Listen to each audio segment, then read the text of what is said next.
আমরা আলোচনা শুরু করেছিলাম পরমাণুর ইলেকট্রন বিন্যাস কিভাবে করা হবে সেটা নিয়ে।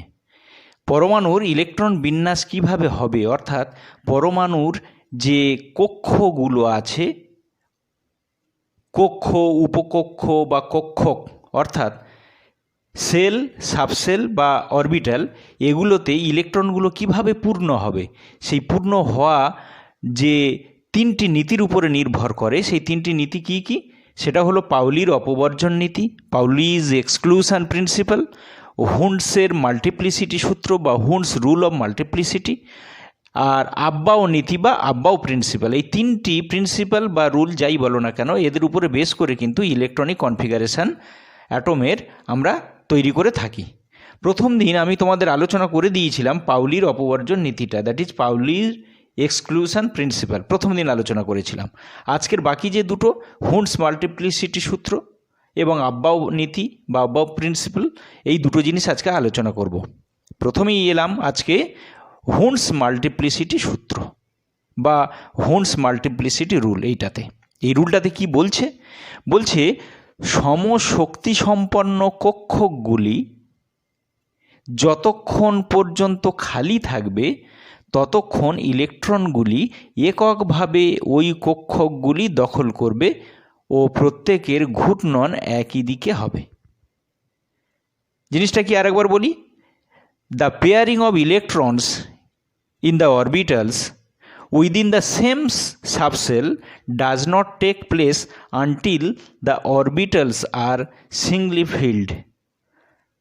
filled up with electrons having parallel spin. ব্যাপারটা কি একটু এক্সাম্পল দিয়ে তোমাদের বুঝিয়ে দিলে সুবিধা হবে। দেখো, আমরা শিখে এসেছি যে পি উপকক্ষ বা পি সাবসেল এর তিনটে অরবিটাল আছে বা তিনটে কক্ষক আছে। আবার ডি উপকক্ষ বা ডি সাবসেলের কটি আছে তোমরা জানো? 5টি। কেননা এর চৌম্বক কোয়ান্টাম নাম্বার 3টি, এর চৌম্বক কোয়ান্টাম নাম্বার বা ম্যাগনেটিক কোয়ান্টাম নাম্বার হলো 5টি। আবার এফ সাবসেল বা এফ উপকক্ষের আছে কটি? 7টি। 7টি তার কারণ কি? 7টির কারণ কি না, চৌম্বক কোয়ান্টাম নাম্বার কিন্তু 7টি, চৌম্বক কোয়ান্টাম নাম্বারের মান 7, ওই জন্য এটা 7টি কক্ষক বা 7টি অরবিটাল। এবারে হুন্ডস মাল্টিপ্লিসিটি রুল বলছে, দেখো এই যে পি সাবসেল বা পি উপকক্ষের যে 3টি কক্ষক আছে, 3টি অরবিটাল আছে, ইলেকট্রনগুলো যখন ফিল আপ হবে তখন ধরো ফার্স্ট ইলেকট্রন পিতে যখন ফিল আপ হবে, তোমরা জানো পিতে কটি থাকতে পারে? পিতে থাকতে পারে 6টি, ডিতে থাকতে পারে 10টি, এফে থাকতে পারে 14টা। কেননা প্রত্যেকটাতে দুটো করে থাকতে পারে, সেটা আমি আগের যে পাউলির অপবর্জন নীতি বা পাউলির এক্সক্লুশন প্রিন্সিপালে আলোচনা করেছি। এবার ধরো এই পিতে যখন ইলেকট্রন ভরতে শুরু করবে, কিভাবে ভরবে না, ইলেকট্রন যখন পিতে প্রথম ইলেকট্রন এলো তখন এইভাবে প্রথমে পিতে একটি এলো, তারপরের ইলেকট্রনটা কিন্তু এই যে কক্ষক, এই কক্ষে আর পেয়ারিং করবে না, তারপরের কক্ষে চলে যাবে। অর্থাৎ তারপরের ইলেকট্রনটা যখন আসবে তারপরের কক্ষে চলে যাবে। অর্থাৎ তারা কিন্তু প্যারালাল স্পিনেই হবে এবং প্রত্যেকটা কক্ষকে বা প্রত্যেকটা অরবিটালে কিন্তু সিঙ্গলি ফিল আপ হবে, একটি করে ইলেকট্রন ফিল আপ হবে। পরবর্তী ইলেকট্রন যদি আসে, অর্থাৎ প্রথম ইলেকট্রনটা ভরলো এখানে, তারপরেরটা এই কক্ষকে, তারপরেরটা এই কক্ষকে বেরোলো। এরপরে যখন আবার ইলেকট্রন আসবে তখন কিন্তু আবার এই কক্ষকে পেয়ারিং হবে, অপোজিট স্পিন হবে। এখানে যখন হবে আবার অপোজিট স্পিন, এখানে আবার যখন হবে তখন অপোজিট স্পিন। ডি এর ক্ষেত্রেও একই, যখন D1 কনফিগারেশান তখন কি ফার্স্ট ইলেকট্রনটা এখানেই এলো। D2 কনফিগারেশানে এখানে কিন্তু পেয়ার আপ হবে না, D2 কনফিগারেশানে তারপরে সমান শক্তি সম্পন্ন যে কক্ষকগুলো প্রথমে একটি করে ইলেকট্রন ফিল আপ হবে। D2 হলে এখানে, D3 হলে এখানে, D4 এই কখনও কিন্তু প্রথমেই পেয়ার আপ হয়ে যাবে না, তারপরে যখন আসবে আবার এখানে অপোজিট স্পিনে আবার পেয়ার আপ হবে। এইভাবেই পরপর তারা কিন্তু ফিল আপ হবে। এফের ক্ষেত্রেও ঠিক একই রুল, প্রথমে যখন আসবে এখানে সিঙ্গলি ফিল আপ হবে, এইভাবে পরপর সিঙ্গলি ফিল আপ হয়ে যাওয়ার পরে আবার যখন পেয়ারিং হবে তখন কিন্তু আবার কী হবে, অপোজিট স্পিনে প্রত্যেকটা অরবিটালে বা প্রত্যেকটা কক্ষকে ভরবে।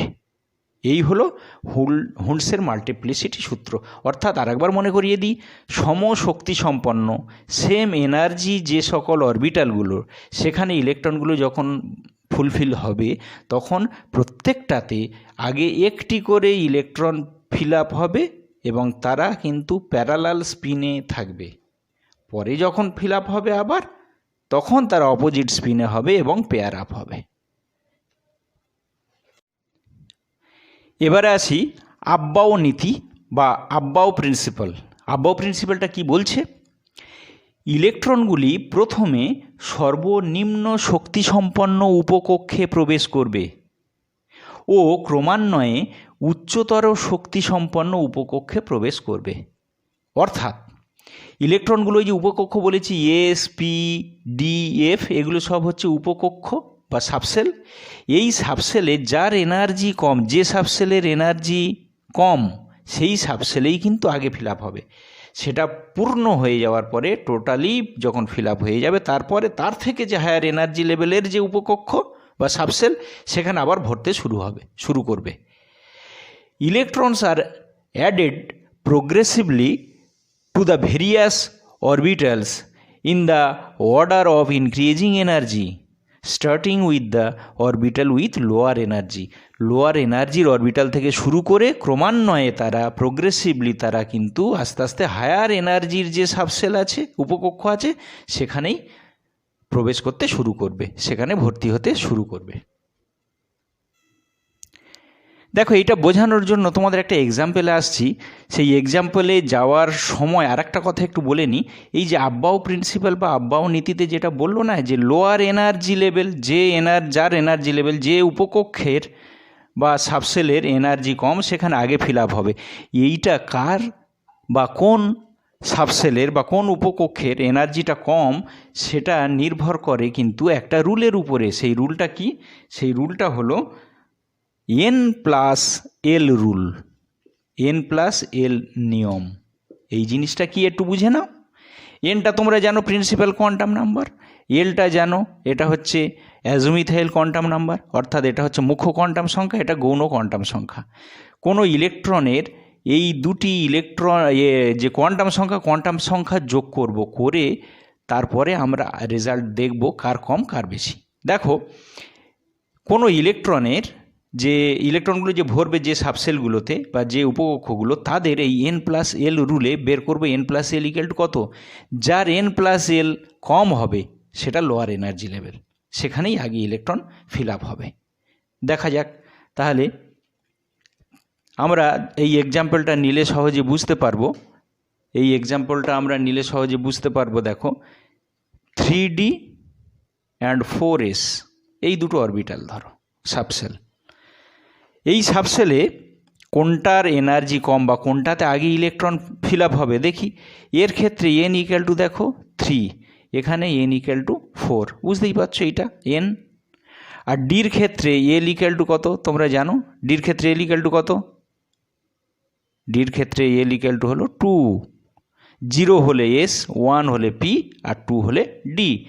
S এর ক্ষেত্রে L এর ভ্যালু কত না 0। তাহলে এবার N+L রুলে আমরা N+L ক্যালকুলেট করি। N+L দেখো 3 + 2 হলো 5। এর N+L রুল দেখো 4 + 0 = 4। তাহলে N+L এর এই যে সূত্র, এখানে দেখো 4S এর N+L বেরোলো 4, আর 3D এর N+L বেরোলো কত 5। তাহলে কোন ক্ষেত্রে আগে ইলেকট্রন ফিল আপ হবে? আগে ইলেকট্রন ফিল আপ হবে কিন্তু 4S এ। নর্মালি আমরা কি জানি? দেখো,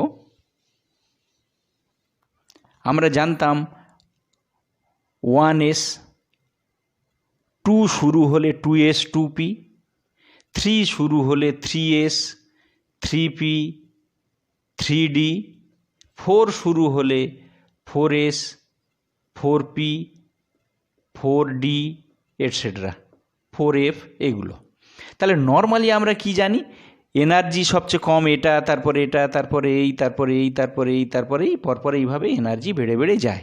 কিন্তু আমি তোমাদের দেখালাম যে এইগুলো যখন আসছে নর্মালি ভরার কথা কোথায়, 3Dতে আগে, তারপরে 4, অর্থাৎ প্রিন্সিপাল কোয়ান্টাম নাম্বার যখন 3 নম্বর সেলে ভরার পরে তবে 4 নম্বর সেলে যাওয়ার কথা। কিন্তু n+l রুল কি দেখালো, 3Dর ক্ষেত্রে n+l কত হলো 5, আর 4-এর ক্ষেত্রে n+l কত হলো 4। তাহলে দেখা গেল n+l কার কম, 4s-এর ক্ষেত্রে কম। ওই জন্য কিন্তু ইলেকট্রন কোথায় ভরবে আগে, 4s-এ ভরবে। তাহলে আমরা অর্ডারটা কি লিখব, অর্ডারটা তাহলে আমরা এরকম লিখব 3p 4s 3d, এইভাবে আমরা লিখব। আবার আরেকটা এক্সাম্পল তোমাদের দেখাই, ধরো 3d আর 4p। এইখানে দেখো 3dর ক্ষেত্রে n এর ভ্যালু কত 3, 4pর ক্ষেত্রে n এর ভ্যালু কত 4, এখানে ডির ক্ষেত্রে l এর ভ্যালু কত 2, আর পির ক্ষেত্রে l এর ভ্যালু কত 1। এখানে n+l কত হচ্ছে 3 + 2 = 5, এখানে হচ্ছে দেখো 4 + 1 = 5। দুটো ক্ষেত্রে কিন্তু n+l এর ভ্যালু সেম।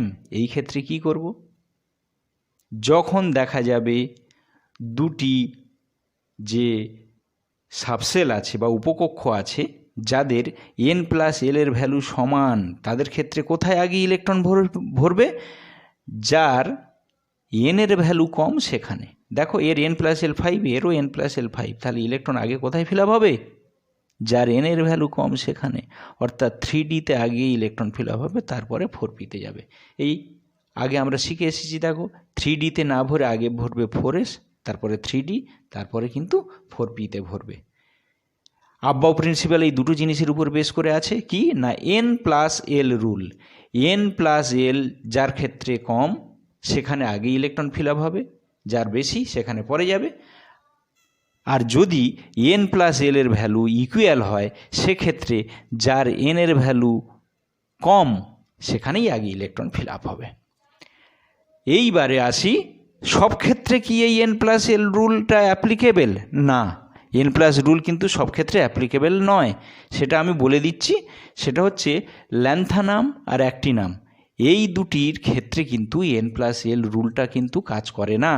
সেক্ষেত্রে ব্যতিক্রমী একটা কেস ঘটে, শুধু ওই যে দুটো ক্ষেত্র ল্যান্থানাম আর অ্যাক্টিনাম, এই দুটো ক্ষেত্রে কিন্তু n+l নিয়মটা প্রযোজ্য নয়।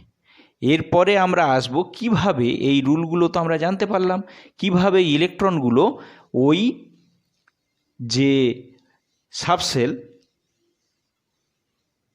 বা উপকক্ষ সেগুলোতে কিভাবে ভরবে। তাহলে দেখো আমাদের যে এনার্জি লেভেল কিভাবে আমরা করলাম, দেখো প্রথমে যখন 1 আসবে তখন কি হবে 1s, যখন 2 নম্বর সেল আসবে তখন হবে 2s 2p, যখন 3 নম্বরে আসবে তখন কি হবে 3s 3p 3d, যখন 4 নম্বরে আসবে তখন 4s, 4sটা কোথায় এলো এইখানে, অর্থাৎ 3d ভরার আগে কিন্তু 4s ভরবে। তাহলে 4s 4p 4d, এইভাবে পরপর ইলেকট্রন কিন্তু ভরে ভরে ভরে ভরে আস্তে আস্তে যাবে। এর পরের দিন আমরা স্পেসিফিক এক্সাম্পল নিয়ে, অর্থাৎ বিভিন্ন মৌলের পরমাণুগুলো নিয়ে কিন্তু আলোচনা করব, তাদের পরমাণু ক্রমাঙ্ক ধরে ধরে তাদের ইলেকট্রনগুলোর বিন্যাসটা কীরকম হবে। তাহলে 3টে নীতি তোমরা শিখলে, এরপরে আমরা স্পেসিফিক উদাহরণ দিয়েই কিভাবে ইলেকট্রন বিন্যাস করতে হয় সেটাই শিখব। তাহলে আজকের এই পর্যন্ত।